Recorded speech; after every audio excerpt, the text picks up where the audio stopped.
326 BC Egypt, Persia और अफगानिस्तान जैसे बड़े एम्पायर्स को डिफीट कर अलेक्जेंडर अब भारत की ओर बढ़ना शुरू करता है। एंशिएंट टाइम्स के सभी इन्वेडर्स की तरह अलेक्जेंडर द ग्रेट भी इंडिया की एक्सट्रीम वेल्थ से काफी अट्रैक्ट हुआ।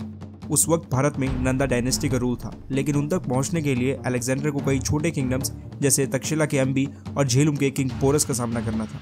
पोरस और अम्बी एक दूसरे के राइवल्स थे और इसीलिए अलेक्जेंडर के एंटर करते ही किंग अम्बी उनके सामने सरेंडर कर देते हैं और साथ ही साथ पोरस से लड़ने के लिए उन्हें अपनी आर्मी भी ऑफर करते हैं। और इस सब के बाद शुरू होता है बैटल ऑफ एडेप्सिस यानी झेलुम का युद्ध। माना जाता है कि यह कॉन्क्वेस्ट अलेक्जेंडर की लाइफ का वन ऑफ द कॉस्टलिएस्ट और ब्रूटल कॉन्फ्रंटेशन था।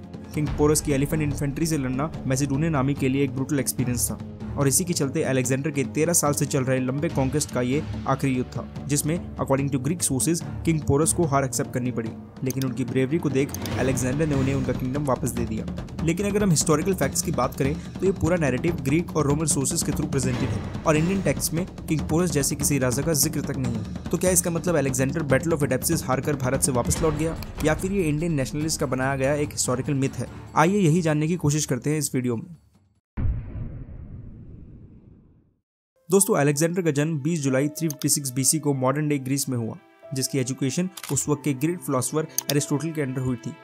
336 BC में अलेक्जेंडर के पिता फिलिप II को असैसिनेट कर दिया गया, जिसके बाद सिर्फ 20 साल की उम्र में ही अलेक्जेंडर को ग्रीस का किंग डिक्लेयर कर दिया गया। 22 साल की उम्र तक आते आते अलेक्जेंडर ने मिडिल ईस्ट से अपना एक्सपेंशन शुरू किया।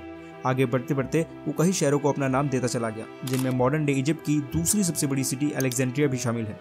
अपने कॉन्क्वेस्ट को आगे बढ़ाते हुए अगले 13 सालों तक अलेक्जेंडर ने सीरिया, इजिप्ट, मेसोपोटामिया और पर्शिया जैसे कई बड़े बड़े किंगडम्स को डिफीट किया, लेकिन भारत में बहने वाली ब्यास नदी के पास पहुंचकर मैसेडोनियन आर्मी म्यूटनी पर उतर आती है, जिसके बाद अलेक्जेंडर को वापस लौटना पड़ता है और आगे चलकर 323 BC में फीवर के चलते उनकी मौत हो जाती है। वीडियो की शुरुआत में हमने अलेक्जेंडर और पोरस के बीच जिस फेस ऑफ की बात की थी, उसमें दोनों ही armies equal number of troops के साथ बैटल में उतरी थी। मैसेडोनियन आर्मी की बात करें तो उसमें लगभग 40,000 इन्फेंट्री और 5,000 कैवलरी यानी घुड़सवार शामिल थे, और दूसरी ओर किंग पोरस की आर्मी भी उतने ही इन्फेंट्री और कैवलरी के साथ साथ 100 से भी ज्यादा वॉर एलिफेंट्स लेकर झेलुम नदी के उस पार खड़ी थी।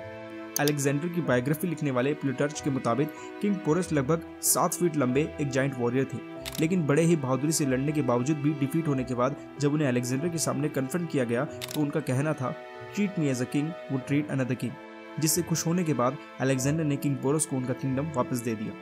लेकिन अगर हम writer and historian Abhijit Chavda की माने तो अलेक्जेंडर और किंग पोरस के बीच हुए इस पूरे कन्फ्रंटेशन का किसी भी इंडियन सोर्सेज में एक भी मेंशन नहीं है, जिससे पता चलता है कि ग्रीक हिस्टोरियंस की लिखी ये सब बातें सिर्फ एक फॉल्स नैरेटिव है। And this is an entirely Greek narrative. This is what the Greek historians have written about Alexander and his supposed conquest of India. The strange thing is that Indian sources from that time are completely silent about Alexander. They do not mention Alexander at all.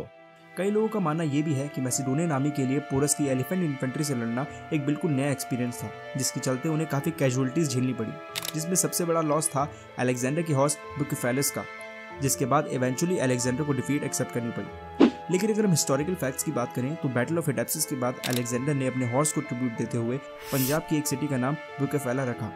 वहीं इसके against एक और argument जो सामने आता है वो ये है कि उस वक्त की सबसे बड़ी यूनिवर्सिटी तक्षशिला यूनिवर्सिटी में बड़े बड़े प्रोफेसर और स्कॉलर्स होने के बावजूद भी इस बारे में किसी भी हिस्टोरिकल बुक में क्यों मेंशन नहीं किया गया। This battle happened in Punjab, and the strange thing is that one of India's greatest universities of all time, Takshashila, also happened to be in Punjab, which is right next door essentially to the site of the battle. And this is one of the greatest universities of all time. You had so many professors. So if such an enormous and momentous battle happened right next door to Takshashila, how come none of India's scholars recorded this event?